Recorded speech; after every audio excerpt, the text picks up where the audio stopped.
All right, welcome to another episode of the Lockdown Podcast. We are here to continue to pontificate possible matches we want, talk about what we have gotten so far.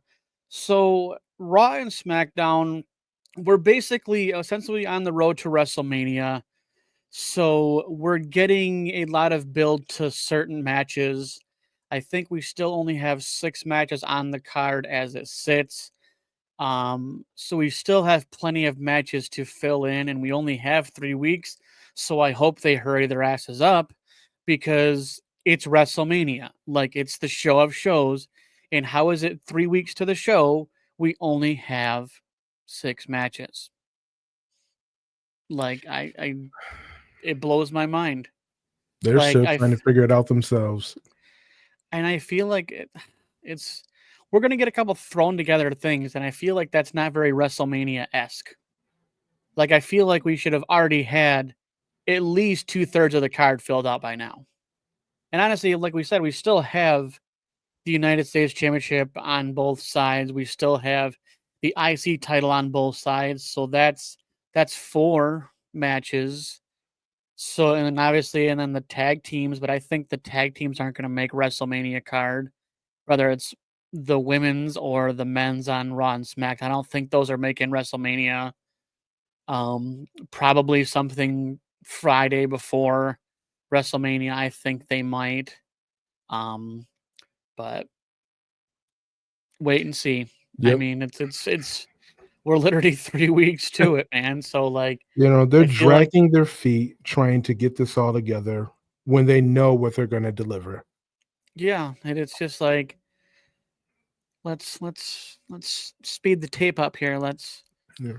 but so Raw we get another John Cena same slice of pie like we did last time promo. Just dogging on fans again and blah blah blah and talking about the spinner belt and just nonsense. And obviously Cody comes out and he's ready to go.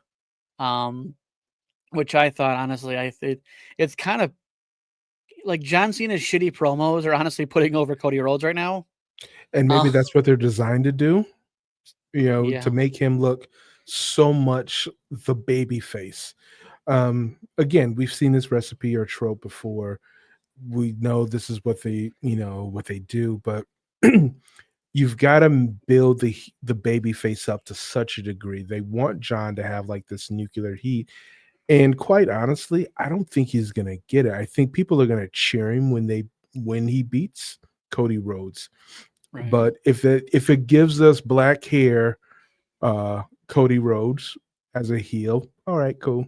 Let this Yeah. be his villain arc. Yeah, it's definitely an interesting thing because essentially you have the previous face of the company versus the new face of the company. And so like there's so many layers to this match. Like like the championship of this thing, yes, it's about the 17th or whatever else, but there's so many other layers beneath all of this match just because you have this old versus new kind of mentality, even though Cody's been around, probably 15 years, and I think John's been around 25. And so I think they ran parallel but never together, at any real point. And so it's kind of you know John's changed, Cody's changed, but yet like still coming together to make something great. So um, so A-Town Down Under faces was Jey Uso, and obviously a partner of his choosing, which I was excited as all get out, like a kid in a candy store when Jimmy comes out to revamp the Usos tag team, and it did not disappoint. Like it was everything that I remember, even though it's really only been like 10 months or something Right. since they last wrestled together. But like it was very nostalgic. It was very well put together. It gives Jey Uso more storyline. It gives him more purpose. just because Jimmy has kind of fallen by the wayside as Jay's rose into stardom, and it's unfortunate because Jimmy's not even running with Roman even anymore, and so he's just kind of in this weird pocket, and I think he'll be okay. I don't have any doubts that Jimmy Uso will be okay. Right. Well, it's you know, as soon as Jay became the right hand man, and that's when it started really, like, and he got that certified position, and then now he's kind of continued to evolve. And obviously, as soon as the main event Jey Uso thing came, like, it got bigger and bigger, and I think it was a trial and error too, though, because the main event Jey Uso couldn't. Yeah, the main event Jey Uso thing could have not stuck. You know, Yeah. Yeah. it, It could have not worked, but there was a lot of effort put into it, and it happened very organically. A lot of people just responded to it rather, um, and it just worked. And it wasn't like there was a lot. It didn't appear that there was a lot of effort that Jay had to do to connect with people. You right. know, you Well, know, and the funny thing too is that the Yeet thing actually started with Jimmy, years back, but obviously it really wasn't, a big trend as it is now. right? And so like Jay just started using it, and it just slowly got the crowd more invested. Yep. And now it's just like it's yeet, it's like it's insane. And who'd have thunk that a yeet like would just like be such a crowd grabber? I mean, you even got Michael Cole, who is usually the professional, and now he's out there yeeting, he's out there, dabbing up Jey Uso when he comes out. I mean, like, I think that's fun for Michael Cole. Right. Like, It is. you It know, is. he's been in the Years business of for 25, Mhm. probably Yeah. longer than that. I mean, I think it was like 96 or 97 or something like that. So like, for him at this point in his career is definitely like he's having fun. And I Yeah. like I like that Michael Cole has, invested so much in the business, everything from being a backstage interviewer to where he is now. Oh yeah. Yeah. Um It's like you even one could even say he survived the previous regime. And now this is kind of like for him to relax and do his job in such a way that he doesn't have to do his job under such stress, right. that he can't get it right, but now it's just like, you've always gotten it right and you've always done it, you know, have a little more fun and be a little bit more personable. Yeah. So, And yeah, it's been fun to watch, but honestly, like, I want to get to one small thing that kind of bothers me is that, like, in my mind, I always thought Corey Graves was going to be the predecessor of Michael Cole, and I don't like that he's been pushed aside for Pat McAfee. And I don't have a problem with Pat McAfee, right. but like, and I don't have a problem with them bringing on Jerry's Territory and all that. Like, I don't have a problem with them bringing all these people on. It's just that Corey Graves has done it well for so long. Everything from NXT to getting to the main roster to commentating with Michael Cole for multiple years, doing it very well, and then basically getting tossed aside. And I hope there's more of a cordial story to why he's down in NXT. I really hope there is, and it's not some actual beef between him and somebody else. Because I really enjoy Corey Graves. Like, I've enjoyed him for quite Yeah. some time. He's literally the reason I even started to do podcasting. Like, I haven't really been vocal about that. I think I've sent some stuff kind of inadvertently. Because like when I started listening to After the Bell, All like right. that was my segue into like thinking about doing podcasting. And so I really have him to thank. So Right. like we're here because of Corey Graves and Vic Joseph, who does a fantastic job at NXT. So just wanted to give that little snippet. But So yeah, yeah, it does feel different without Corey Graves on one of the main broadcasts. Um, we've gotten used to it, but you want to see people succeed, and Corey Graves is obviously going to take his ability to make a broadcast more enjoyable, entertaining, and informative. And it might be what NXT needs in order to have that. And having a three-man booth and on NXT might be what changes that. I mean, it's not like Corey Graves is barely seen or he's just doing backstage segments and he's on his way out or they're not going to renew his contract or anything like that. You know, maybe putting someone like Corey Graves in that position in NXT shows how confident they are in his skills. Yeah, he's missed on SmackDown or Raw, but NXT is probably now a better product with him there. well, I mean, and like, well, the thing is like Vic Joseph has been doing it longer than pretty much the majority of anybody else. Because Booker T, because Wade Barrett was doing NXT broadcast, and then when they gave him the bump, and I honestly lobbied for Vic Joseph to get the bump, but Wade Barrett went up, and then Booker T took his place, and so like I don't know, I really like I said, I really hope there's more story to it. Um, but obviously it's none of our business, I guess. It's like because it might it could be something personal, it could be some other whatever, but like yeah. Anywho, Yep. back on track. So I really thought so. We had the women's IC championship defended.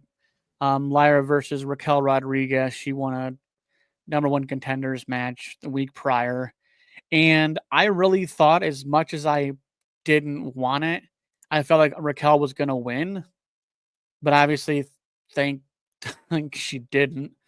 I really think that it took them a while to get things rolling with the IC title contention matches.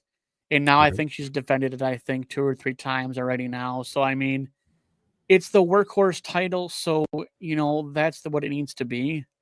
It's not really that prestigious. I mean, I know it's like, she's the first holder of it or whatever. Um, but I really think we need to continue to make it a workhorse title, and defend it, often, just so we're getting a title belt contention at least on a Raw or SmackDown. Um, I really think Chelsea Green needs to literally get rid of this whole trio crap and actually defend her title clean. I don't like it. I've been very vocal about this stupid outside interference stuff that continues to happen, but I digress. But so we continue to have we had the contract signing between Io Sky and Bianca Belair. They both signed the week prior, and obviously Rhea, you know, basically came out to thwart those plans.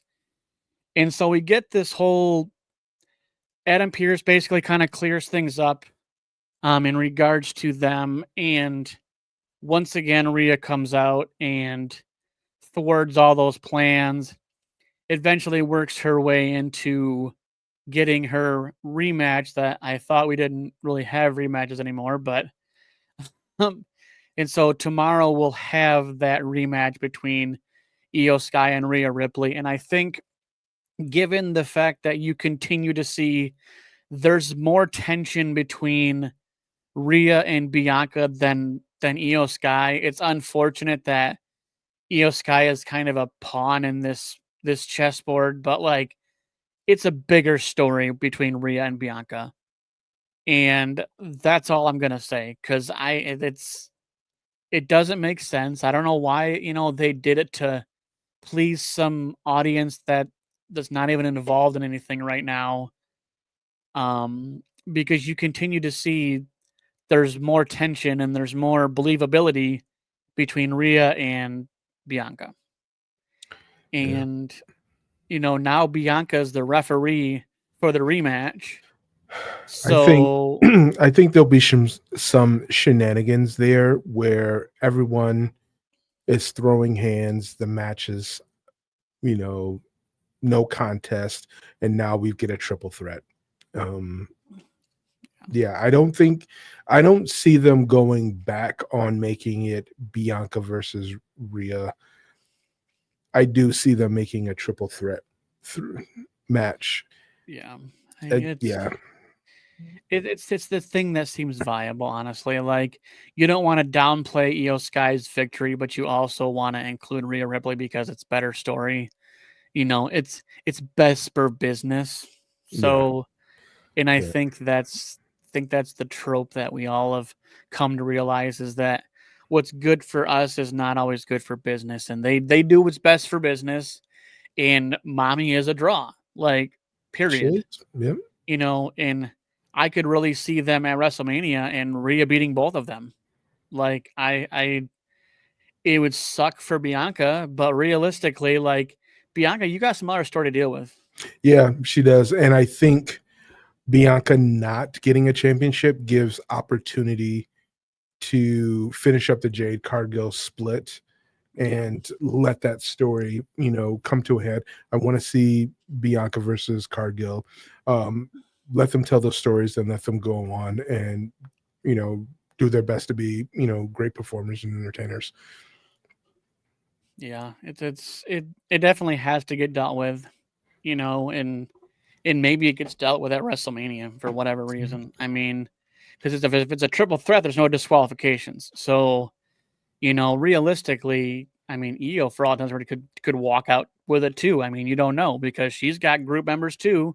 Yep. You know, so realistically, like, Bianca really doesn't have anybody having her back per se, and neither does Rhea. So maybe we get some damage control. Maybe Asuka returns and screws them all over, and because that's still looming. Yeah. Of Asuka returning. So we don't know, but um, so we get the first match of the quote unquote signing of El Grande Americano, aka Chad Gable. And this thing is just goofy, and it's almost more comedic than anything else. Yeah. Just because El Grande is literally doing Chad Gable's moves. So, like, and it's I thought Chad Gable went down to learn about Lucha Store, not have the Luchas learn his style. But Yeah. I but think yeah. but a thing that happened in the match that I know we talked about beforehand is, like, the unmasking of Dragon Lee. I did not like that one bit. I thought it was disrespectful. It was it and I don't think it was accidental. Mm. But, like, it pissed me off because it happened because, like, you have the lucha community looking at that like the biggest amount of disrespect. Like, if you want to talk about offending a group of people, you're offending lucha wrestling right now by doing that. And he wears his mask with a chin strap and everything else, so it's not like it was a oopsie. Right. And so I don't like that it happened. Obviously, Dragon Lee loses because he's on the ground, covering his face, and basically taps out, and that's all it was. But I didn't like it. No, Um, yep. I We've seen that several times where, a wrestler goes for another wrestler's mask. Under lucha libre rules, that's definitely not something you do. But because, yeah, rules are meant to be broken by the heels. We get this, and yeah, I don't think it's. I know it's part of the story, but I want to agree with you that yeah, that's kind of it's sucky. it's a line you don't cross. I Yeah. mean, but um, So CM Punk obviously addresses, he gets his words in about Roman Reigns and Seth Rollins and, chats that up and then walks off. I mean, obviously we'll talk about more of that in a little bit here just because we want to run through Raw here. But so Braun Breaker basically defeats Penta by disqualification because of the Judgment Day.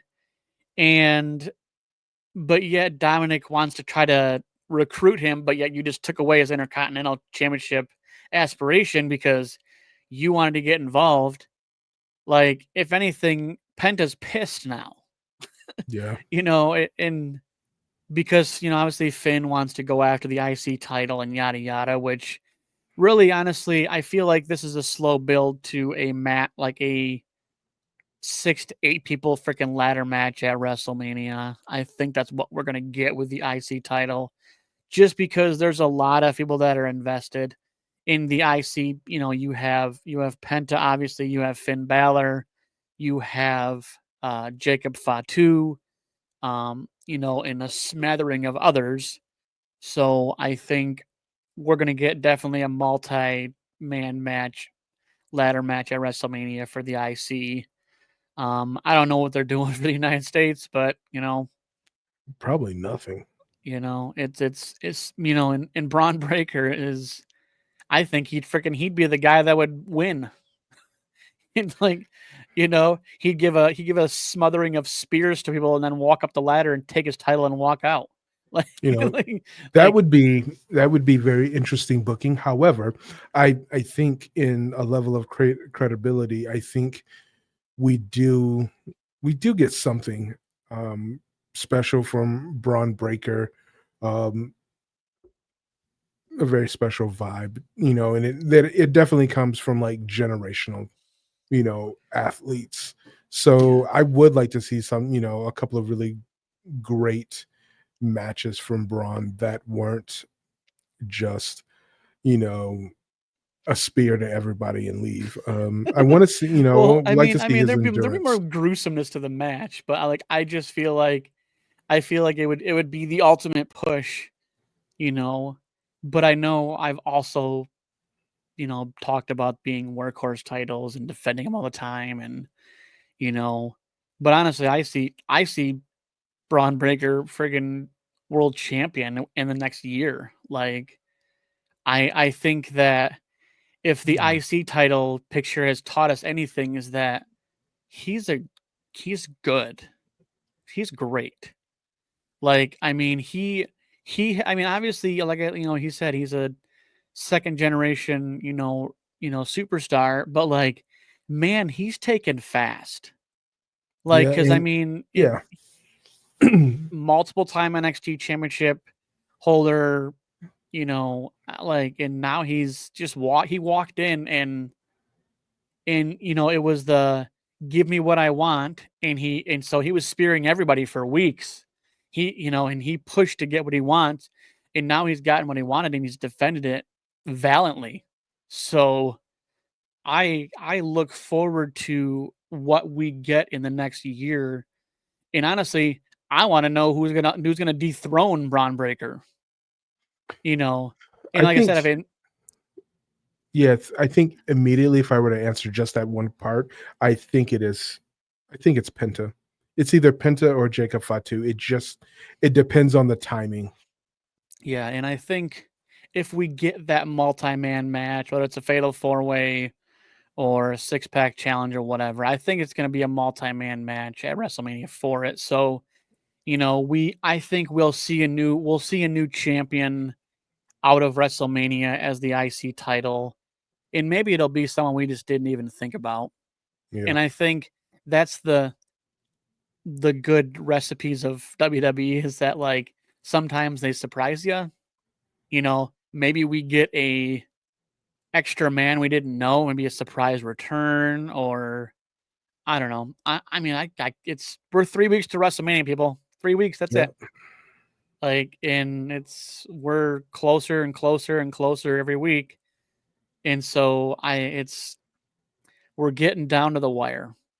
Yeah, So I think this week we'll probably from Raw, we'll probably get a couple of more matches Um, yeah, I don't, Well, because yeah, I can't see them dragging this out any longer than what they've done. well, because Um, I think I think it'll be like Braun Breaker comes out or Penta comes out and he's pissed, and Braun comes out and he's pissed, and Finn comes out, and then Jacob Fatu comes out, and like we get, at the very least a fatal four-way for the IC title because everybody's been screwed over against Braun Breaker. So but it's not ev- like it's been Braun Breaker screwing exactly. everybody Well, over. that's what I'm saying. Over. Well, that's what I'm saying is that like if there's but like, you know, Jacob screwed uh like I Jimmy, don't or know. I think it was Jimmy, I think. But yeah, like and maybe Jimmy Uso's in the match too. I mean, yeah, it's there's been a lot of crossover interference, to justify a nice fatal four-way, 5-pack challenge, 6-pack challenge, whatever. The more the merrier, bring it on. But yeah, we'll see. I mean, I feel like, yeah, I think these at least the next 2 weeks, we better get our match card. That's all I can say. Because the week leading up to WrestleMania, we should already have everything in hand. So I really hope in the next 2 weeks we get our final 6 to 7 matches and have our WrestleMania card. Because I don't want them to bum rush and a late play at the end. yeah. I want to have a solid week where I'm like, oh man, I'm waiting for these matches. Right. So Yeah, I agree with that. so so over to SmackDown. So it was a very interesting twist. So Cody comes out obviously and talks for about a couple minutes before Randy Orton comes out, and Randy Orton is a G, okay? Like the way like he came out with the promo or the whatever you want to call the segment, and he slid in something along the lines of saying, "Well, John Cena's chasing his 17th, but I'm also chasing my 15th." And he's like, "However it comes out at WrestleMania, I want my 15th." And so I it was a great segment. It was kind of like, respect, but the same token, like, hey, I'm looking for 15. So, um, so we have Drew McIntyre come out and try to tussle with Randy, evades a RKO, which leads them to have a match later in the night. Um, Now I thought it was cool. So we had the tag team champions on the line between Street Profits and Pretty Deadly, who are from London, who had some pretty cool outfits. I think even just wrestling in front of your home country is good enough because they weren't going to beat the Street Profits. Yeah, they just Like won those championships, so yeah. I think the Street Profits going to have these things for the foreseeable, at least 4 to 6 months, and like I said before, is that like we misconstrued. It wasn't a heel turn. It was a very very thought out. Hey, we're frustrated. We want our opportunities, and they got the opportunity and they ran with it. So we're not getting heel. Like I mean, we're like we get kind of a different like ring style when they come out and everything. They don't have the flying cups anymore. I mean, none of that nonsense. I think they're just down to business now. So, but yeah. So I mean, it was a good match still. I mean, but Street Profits obviously come out on top.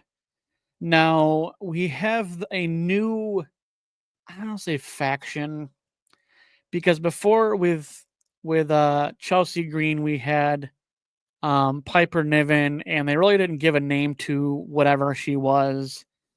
But being that Alba Fire joined the group, now they are called the Secret Hervis, not Service, the Hervis. All right. I can't make that shit up, and it sounds stupid. It sounds stupid to say it as much as looking at it. Um, but I guess good on Alba Fire for taking whatever they give her. Yep. Because you know what? Your partner got released, and you stuck around, and you work with what you got, so you have a job. Yeah. Yeah. Because it's so goofy and overplayed. The whole oh, this is this, like, like, and Yeah, it's yeah. really it's really dumb. But you know what? If it's between me not having a job and me doing this stupid gimmick, I'm gonna do that stupid gimmick. Yeah.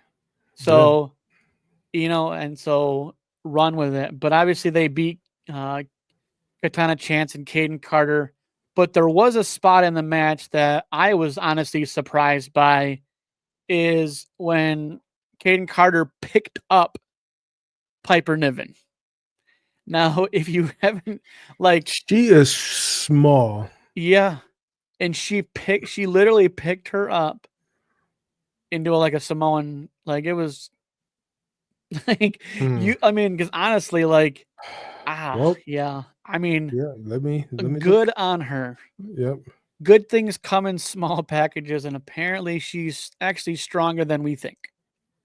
Um, so, uh, so I know that Jacob Fatu is essentially on SmackDown, but like we said before, he's been involved in spots in regards to IC title as well as SmackDown, because I feel like there's no loyalty on any shows nowadays. It feels like, at least leading up to WrestleMania. Right. But so next week, because of the interference between LA Knight and Braun Strowman, ended in no contest because of Jacob Fatu. Now next Friday we get a last man standing match between Jacob Fatu and Braun Strowman, which that's going to be fun.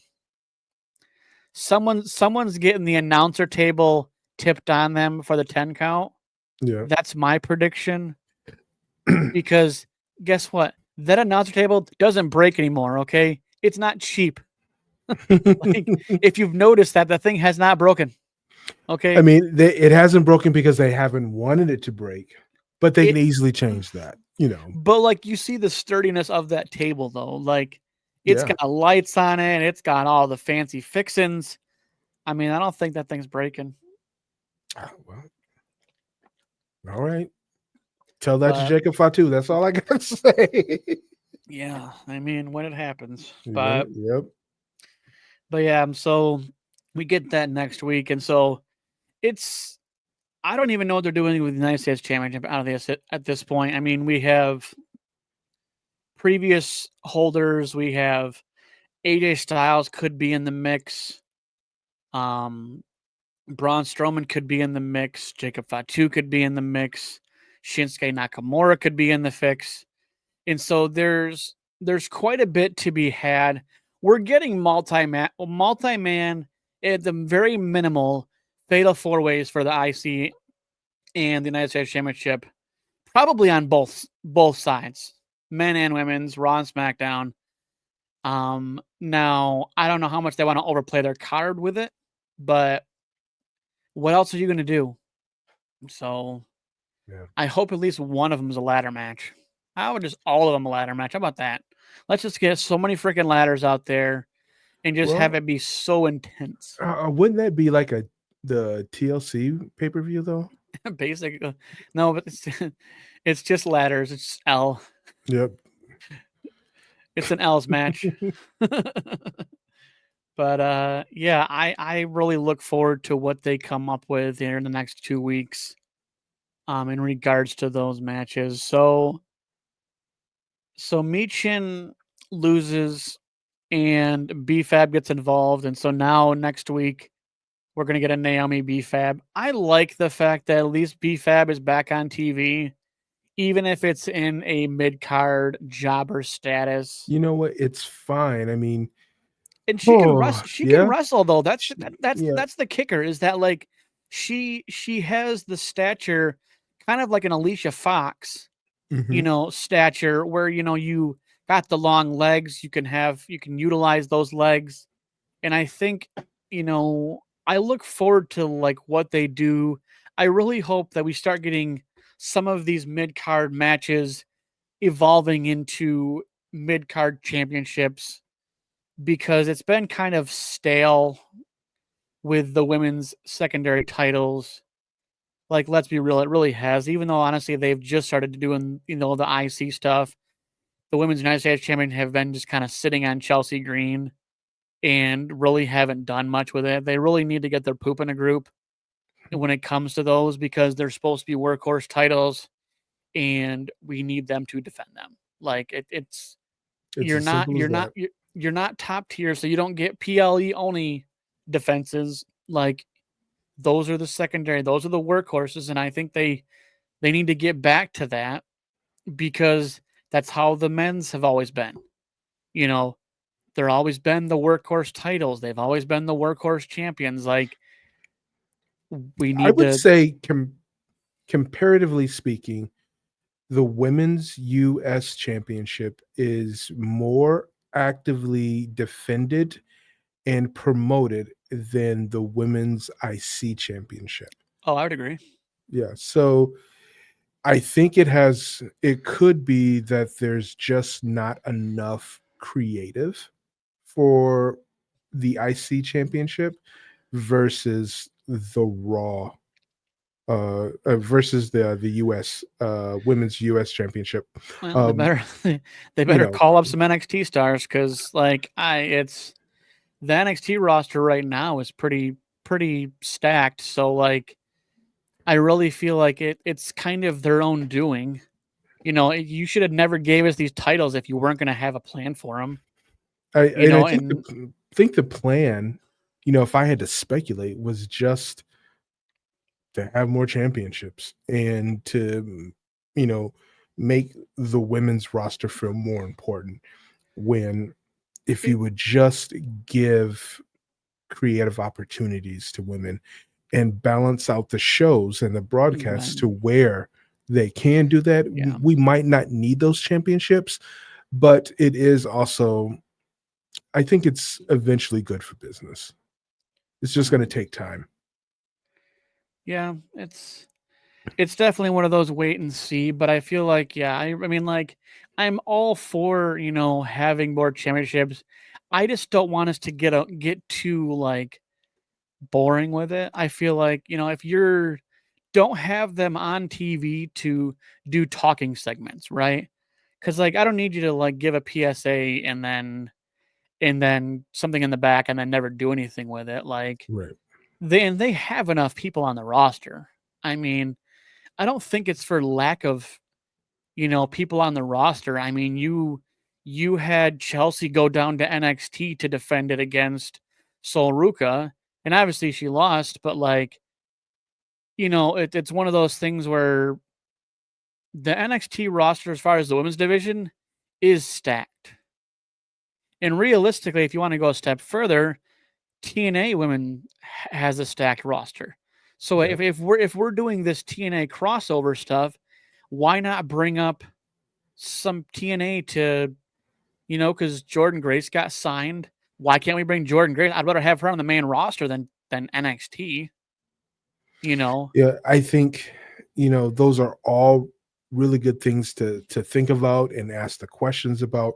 However, we can't even get solid women's booking outside of the usual suspects right? for 5 to 10 minutes per 2+ hour show. So I wouldn't want them to do anyone else a disservice by bringing them up and introducing them. Work with what we have, refine what we have. And I know the product takes time, but Yeah, you definitely have got to, like, there are a lot of really great people that can do this work. You just got to give them the right opportunities to do so.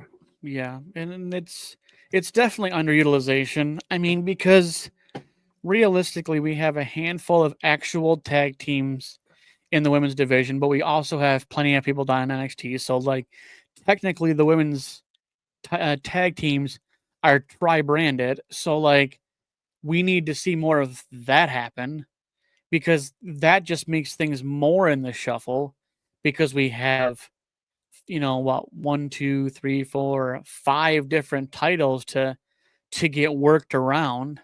Well, Right. and I guess technically, six if you want to count all seven, if you want to count NXT, because NXT has a United States and a North American.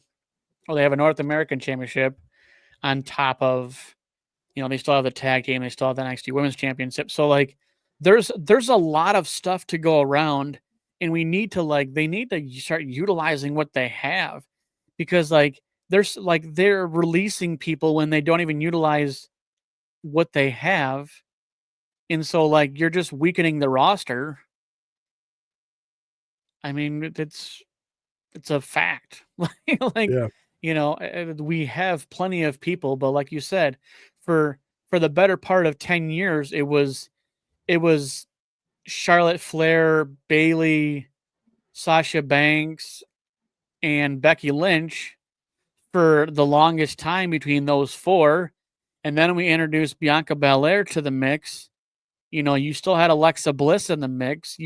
So like there's plenty of them there, but they're the ones that are sitting there wrestling goober matches on main event. And it's like, dude, give them chances. At least have them like, even if they lost the title match, like at least give them shine and see what sticks. Yeah. But you can't have them just sitting in back. I mean, like if you watch NXT, they go back in like the women's locker room and they'll like have like a scuffle or something that leads to a match or something like that. And there's like 10 women back there, like ready to fight. You know what I'm saying? And so like we have the same things on Raw and SmackDown. We're just not utilizing them. Well, not we, y'all. Right. But so I digress. But so basically you have a Drew McIntyre Randy Orton match, like we said before, that lead up to it. Drew McIntyre obviously wins. And I'm sorry, that Claymore still looks like if you do it just wrong, it hurts. I think if you That's do it just right, it hurts. I don't care. yeah. like that's still momentum, like, Yeah. but and then of course in typical fashion, Kevin Owens' stupid head comes out and I cannot wait for Randy Orton to punt Kevin Owens. I've never wanted to have someone almost like, I know it's his character, but I want his character to get hurt so bad right now. Like, I'm sick of Kevin Owens. Kevin Owens is him and Drew McIntyre, two peas in a far out pod. Like, all they do is complain, complain, complain. And again, that's the character. But Yeah. like way to have duplicate characters all involved in the same situation at this point. Like, let's, and then he sneak attacks and all these sneak attacks, and it's just like, man, the trope, the trope, the trope, the trope. Yeah. I think it works for Kevin because Kevin has never really been like a 100% baby face, but he's always like done that fine line of I'll do some good because it will make you kind of forget, when I do the bad, and when Right. I'm bad, I'm really bad. And I think he revels in that ability to be bad and, Right. present Well, that very well.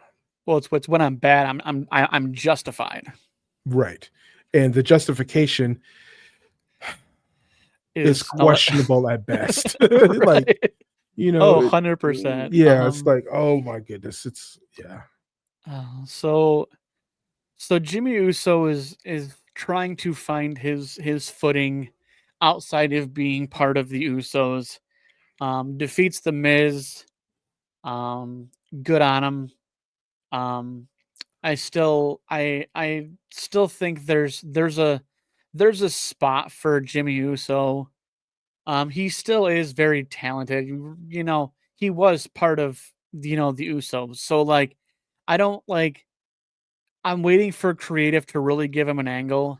I kind of like the Big Jim thing. I really Yeah. do. Because like he's the big brother essentially by like a minute or something like that.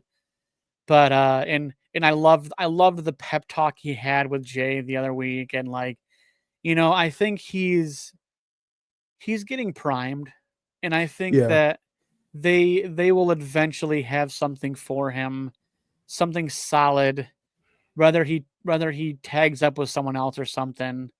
I mean, I think really a tag team is, I feel like, the viable option for him, just because I feel like Solo, I think there's so many individuals right now fighting for things. I feel like, him tagging up with somebody, I don't know who at this juncture.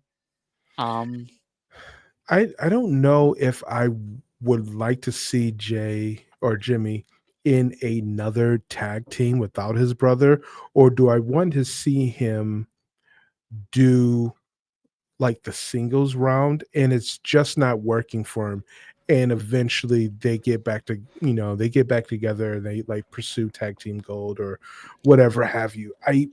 I don't think it's necessarily bad that he kind of struggles as a single person, because I think that there's a story there. But I also don't want to see him tag with anyone else other than a family member, because I've always seen him tag with his brother. So if even right. if it's something like he reconciles with Solo and he's like, I'm gonna get you right, Solo, maybe we didn't, whatever have you. So I mean, maybe he's still that he's maybe that's the story, yeah. I mean, I wouldn't be against it. I feel like there's enough tension in, the Bloodline 2.0 at this point. I mean, we still have no um Tongaloa. I mean, he's still whatever injured or whatever. So we got Tamatonga, and obviously clearly Jacob Fatu's pissed at Solo anyways. He still has not said I love you, Solo. So we are going on about 3 months from him saying that, for the record. So because I he feel doesn't like love Solo right now.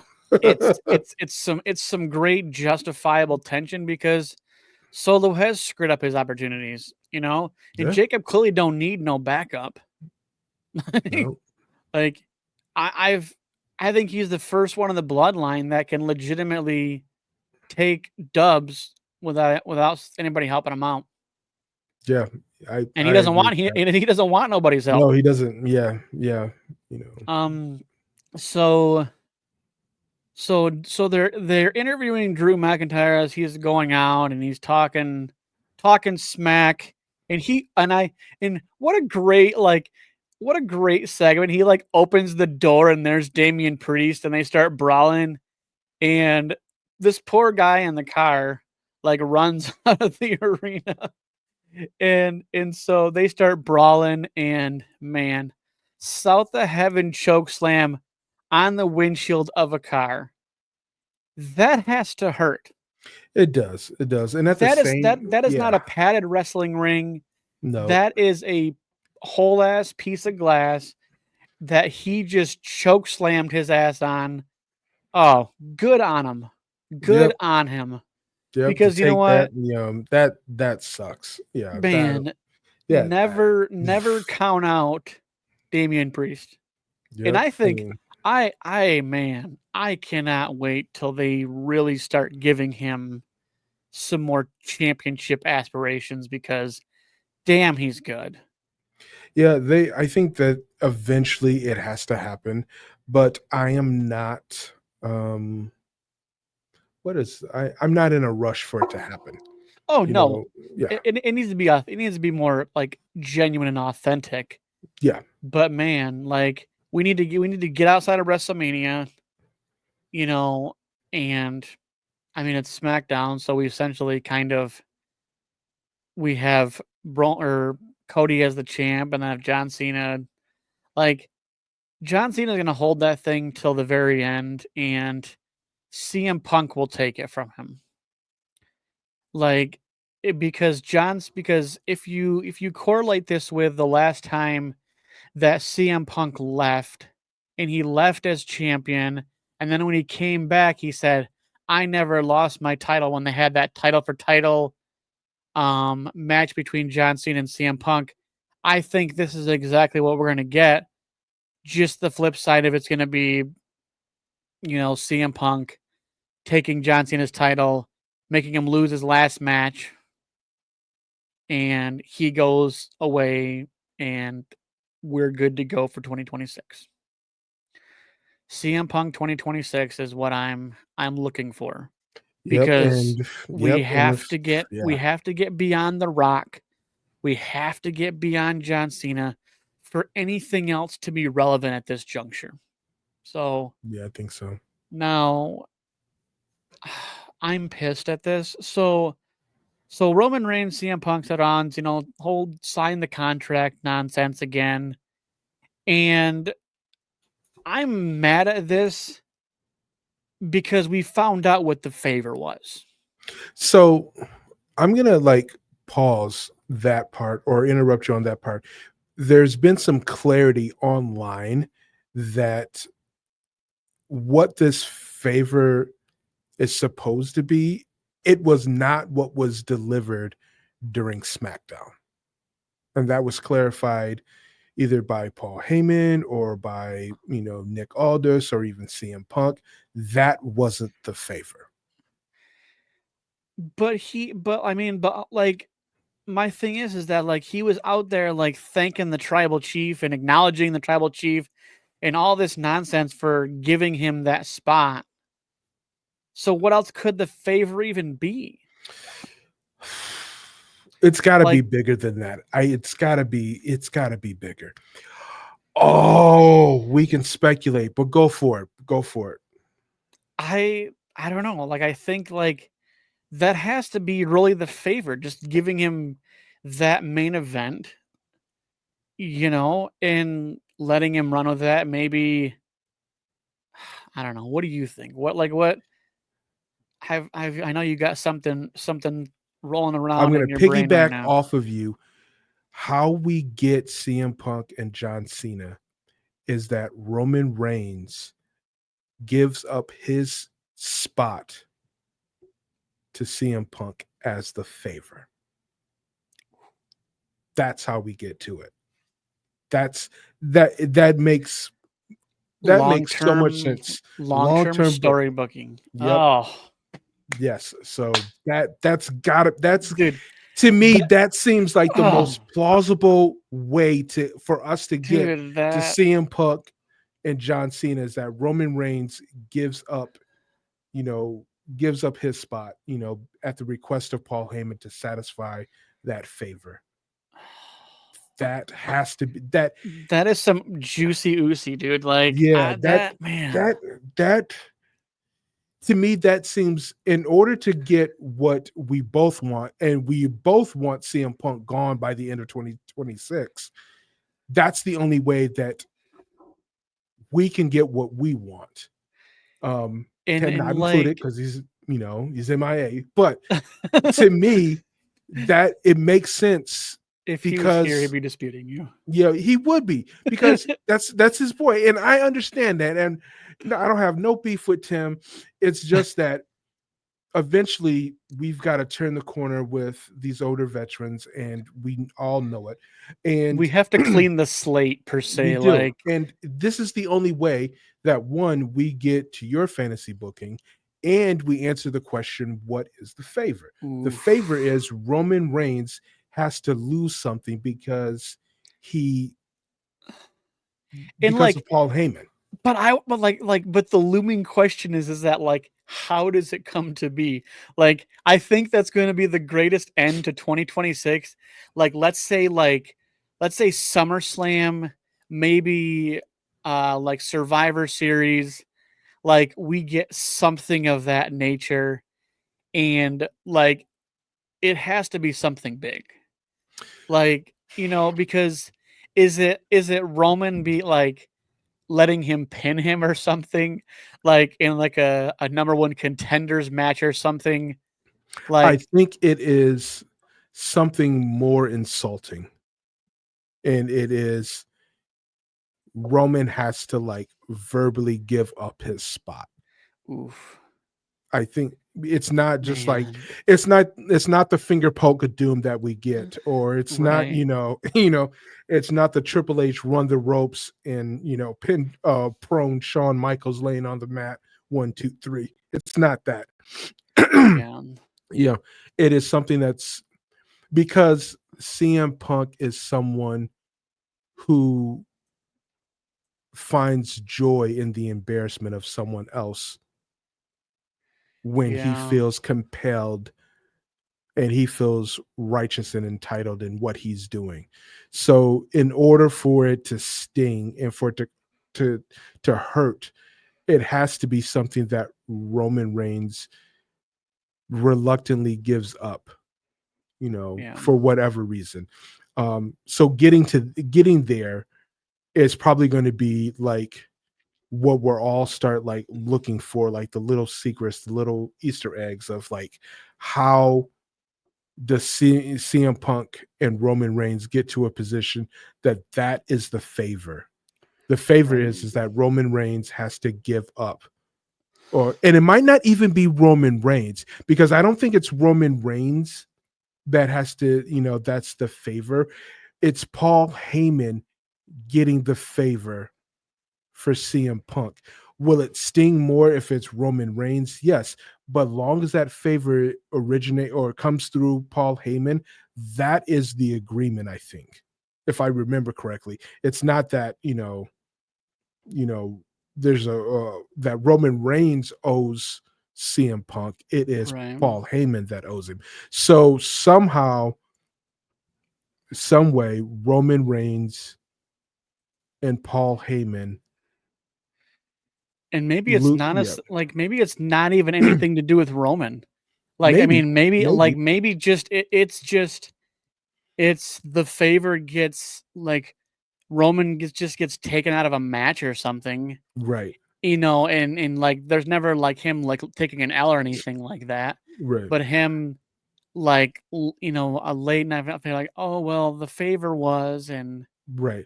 so But Roman, you're gonna lose your spot, yeah, or CM Punk gets added. yeah, or it's like a betrayal of some sort where Roman again is betrayed. You know what I'm saying? Right. You know, because ultimately you want to make, the goal is to make Roman Reigns this, really all-encompassing baby face, but I don't see how this story doesn't go and have Roman Reigns and Paul Heyman attached to it Yeah. if CM Punk, if that's the favor with CM Punk. There's just a lot of moving parts, Yeah. but in order for us to get to John Cena and CM Punk at the end of the year, the favor's gotta come through at some particular point, and that favor more than likely will betray Roman Reigns, because Yeah. that's who Paul Heyman's been aligned with so much. Yeah. You know, wait and see. Yeah. I really hope that this is long-term story booking. So we did get another inductee to the WWE Hall of Fame. The natural disasters, earthquake, and Typhoon. yeah. So So, I don't. I still feel like there has to be another one, unless they're gonna actually have a Warrior Award. But they can still have another inductee and the Warrior Award. They're also doing that, moment, Hall of Fame moment. And they started it off with Bret yes, Hart and and Stone Stone Cold. Cold. Yeah. You know, okay, fine, sure, whatever. I Yeah, mean, I don't even know what the natural disasters. Like I just one-time WWF Tag Team Champions. Like they could have put anybody. Like are the yeah. Dudleys been inducted? Have the Hardys been inducted? Like Edge and I Christian, have think, they been inducted? I mean, obviously, I just did it for Branson's not going to induct him, but like, but I mean, like, I feel like there's got to be a deeper tag team.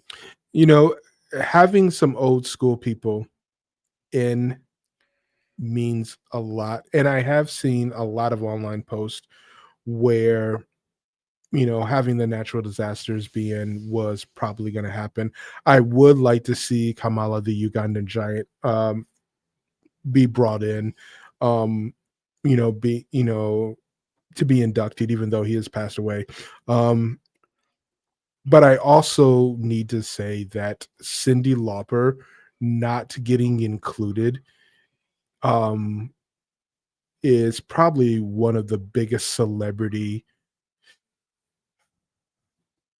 mistakes that Because this Hall of Fame. didn't she play in she played at WrestleMania 1, didn't she? Yeah, she was, because she was so hype and so, popular at that time, you know, her involvement, with as being a celebrity with Captain Lou Albano, based on the article that I read, was really paramount to like getting celebrities and people involved outside of professional wrestling to be invested in professional wrestling and want to participate. So for them not to give her recognition for the work that she's done, there's got to be a behind the scenes story regarding that, whether she has declined um for whatever reason or they have ignored her. I think all need to like just be aware that her celebrity involvement at a time when professional wrestling was about to go mainstream with WrestleMania, her involvement made it valid to Right. be a part of it. And without her, Well, and it wouldn't have been fun. she was on the ground floor of celebrity involvement. Right. Yep. Yeah. Yeah, 100%. So I mean, and yeah, there's still there time for has to this be. year. Yeah, I Yeah. mean, I really think they're only being, for I don't know about the immortal moment. I mean, I feel like that's kind of dumb, but Yeah. I mean, especially when a popular YouTuber, Wrestling Days, just put out a video of like, a moment a year from 1990 to 2025 that, he has a whole video about that. mhm. If one person can go through the history of like, you know, Hall of Fame moments since the Hall of Fame started, up until now, you know, I mean, this is if something they could have already done. well, and then and for the first one to not be Undertaker and Mankind, You know, both Undertaker and Mankind are still around. There there are I just thought if they so were many gonna shoot, moments. if they were gonna shoot the one to start off with, I'm not okay. And it was that risk. I'm like, I mean, or even I mean, as much as we all hate Hulk Hogan for all of his nonsense he's been involved in. Why not Hulk Hogan slamming Andre the Giant? I think those are so, like, mainstream,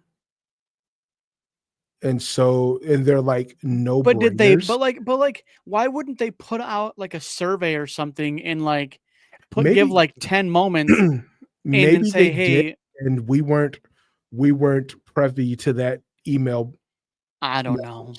message, so maybe they did. I just don't care. Like, and maybe they did it within WWE or something. But I feel like there was better moments than this. I mean, hell, if you want to even bring it to like around newer, how about the heist of the century by Seth frickin' Rollins? How about that Yeah, moment? yeah, How about the first Money in the Bank cash in at WrestleMania?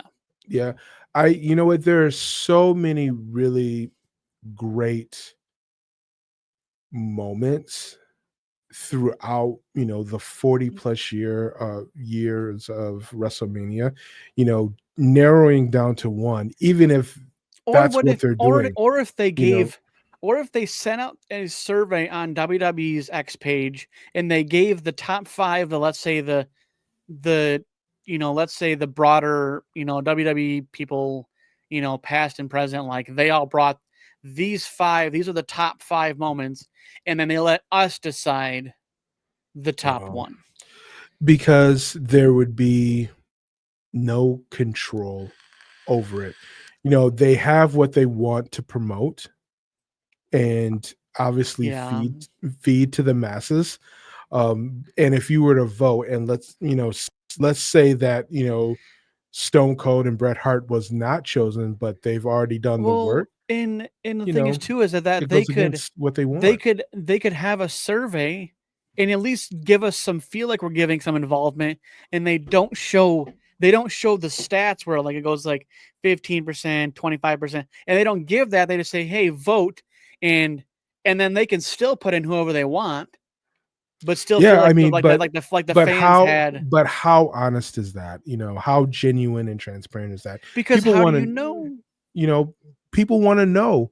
They want to know that their vote, Well, but that's counted what I'm for saying. But this. like, I It's mean, like, but like, it would still at least give the illusion they you because know, and the I thing is, think we what if the moment they actually had, that's what people voted on anyways. I think we have enough illusions, and it would be better to just say, like, this is the moment that WWE has chosen to celebrate, at this Hall of Fame. Yes, there's millions of moments that we all can say, but this is the moment that we've chosen, as opposed to putting it to a vote, because America, that's it. I'll say it.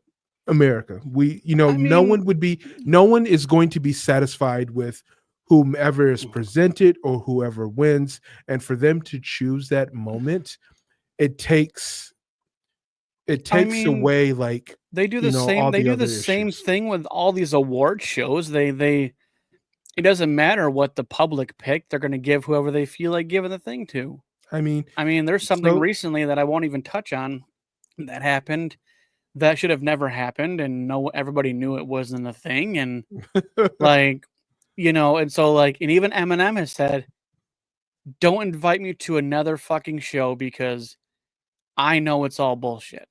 yeah. And so like, but anyways, I digress. So yeah, I mean, it's whatever. It's if that's what they want to throw at us, that's fine. I You know, mean, yeah, and maybe there's more to it because maybe we're gonna get a small video package of this thing that made it that.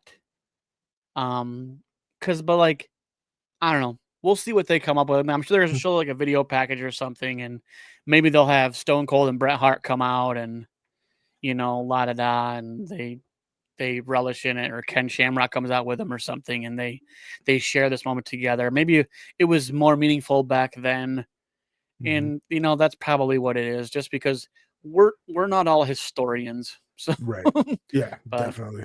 but I say we put a pin in this. Um, you know, I definitely hope that the next couple weeks here we get everything filled out because we essentially have at the minimum at least 6 more matches to fill out.